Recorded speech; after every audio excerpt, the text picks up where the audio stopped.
Hello, welcome back to TGTV. I am back with the RS because it has had a new exhaust fitted, which is all very exciting. You know the drill by now. New car, new exhaust, video, sometimes a wrap, and then get rid of it. We are at the exhaust stage. So I thought it'd be cool to come and check it out, show you what I've done, and you guys can have a listen as well. Okay, so let's talk a little bit more about the exhaust before I start revving it and getting the police after me. So, most obvious things first, I've gone for black slash cut tips. Oh yeah, I should have said where I got it from. Brook Race Exhaust, the magician behind Paul's last Encanel exhaust on his LP580, and also the magician behind the exhaust on my F12, which is a few videos back, but go and check it out because the thing sounded ridiculous. Brooks worked their magic on that, and I was so pleased. I said, "Oi, Eddie," the name of the bloke there, "come and do this ASAP." I think I got the exhaust done about 2 days after I picked up the car. So yeah, here we are.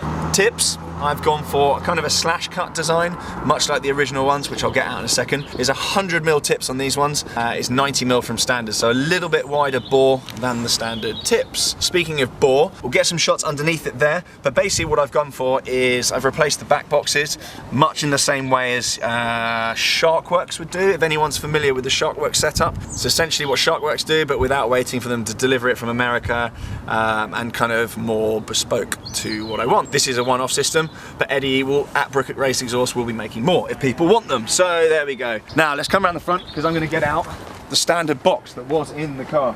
Excuse me, McLaren. Don't know who's left that there. Right, let it not be said that this is not a practical car either, because you can clearly drive around with an exhaust box in the front of it, which everyone needs to do at some point in their life. I try not to drop it on top of one of the cars. So this is the standard box that was in there. You can see the two holes where the tips bolt on, I think. I'm not an exhaust engineer, but this is actually quite light, to be fair to Porsche. They've not done a bad job with this at all. I think this is titanium. So yeah, that's what's come out, and it's been replaced with what you've just seen in there. Also, we have box of tricks in the front here, carrying around a load of metal. These are the standard tips. Nice and clean for the video preparation. Right, let's go and compare them anyway to the modified tips, and then we can go driving around because that's basically what you're all watching it for. You can see the size different there. The gap is the same, they stick out the same amount, but they're just a slightly wider bore, slightly more aggressive. I think I might get these changed to matte black. I'm not sure, let me know what you think. I was originally going to go with matte grey to match the wheels and this kind of plasticky vibe here. But anyway, I'm really pleased how it came out, and I'm even more pleased with how it sounds. So, without further ado, let's go and drive it around like a hooligan.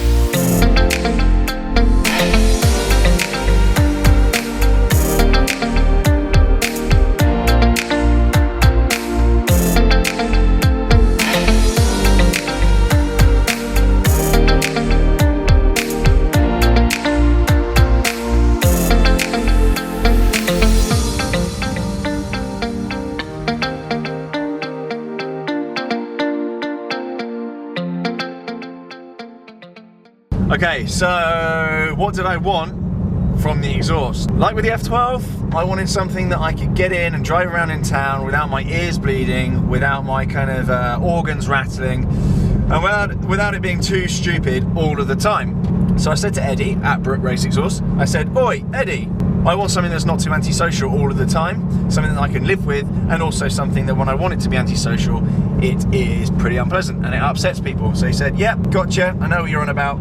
And this was the result. I have the exhaust button down here. I can put the valves on and off. Makes a bit of difference. That came with the car. There is no external silly tacky button that opens and closes the valves.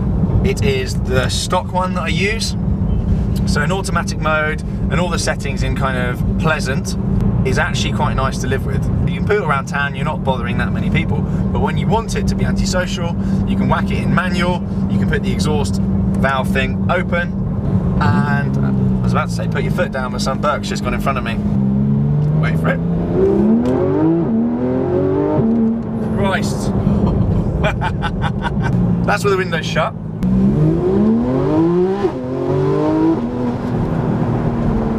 Christ alive. I still can't get over how quick this thing actually is. I thought jumping from the I'm going off topic here. I thought jumping from the F12 into the GT3RS, I thought the GT3RS would potentially feel a little bit underpowered because there's about 230 odd brake difference between the two cars. V12 versus a flat 6. I thought the kind of difference would be marked and I'd feel a little bit underpowered in the GT3RS. But the way the GT3RS gets the power down and the power delivery, it feels just as quick, and it actually gets the power down better, so you can piss around with it a bit more, which is hilarious. Anyway, I've gone off topic. Yeah, so that's what the exhaust sounds like from inside. Hopefully you got a nice little listen to that. If not, we're going to do some outside shots, so...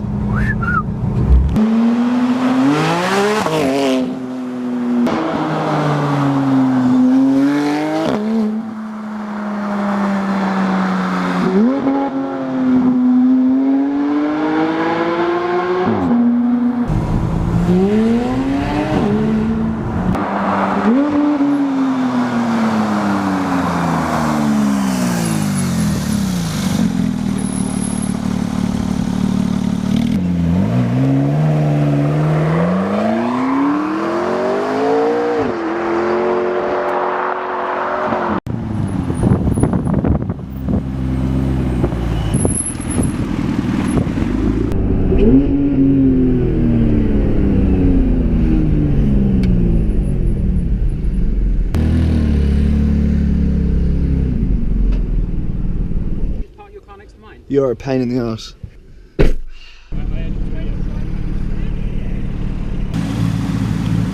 keep my door down so it doesn't embarrass you. Alright, that's the end of that. Thank you very much for watching. Hopefully you got a good idea of what the exhaust sounds like. If not, fear not, there will be lots more content with this channel before I get rid of it. No, I will be keeping it for a while. There'll be lots more content with... Shut up. There'll be a lot more content. A lot more content with this car very, very soon on the channel. There's probably going to be some road trips if I can sort my life out and my job out. But yeah, thank you very much for watching. Stay tuned, thumbs up, subscribe, blah, blah, blah, and I'll see you again soon. Bye.